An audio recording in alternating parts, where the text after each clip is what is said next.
Assalomualaikum mekendештер. Бүгінгі видеомызда сіздерге салат руккола креветканы қандай жасағанды үйретеміз. Ингредиенттер: салат руккола, креветка, сыр пармезан, авокадо, помидор черри, лимон, оливковое масло.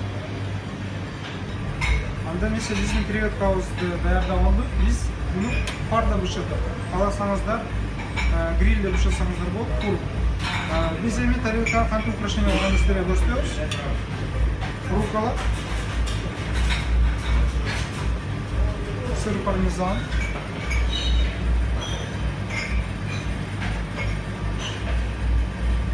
креветка, авокадо,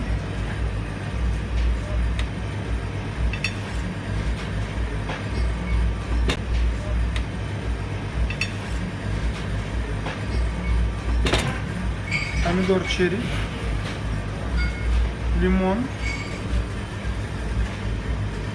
и шуну оливковое масломен заправка кыласыңыздар.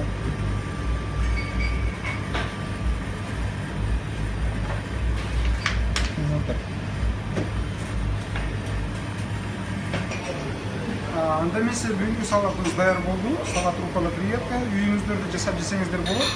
Эң жасаганга эң простой, эң витаминдүү, бардык витаминдер бар ушул салатта бар.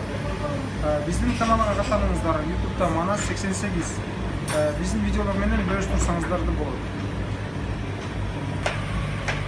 Коллеги, приятного аппетита вам!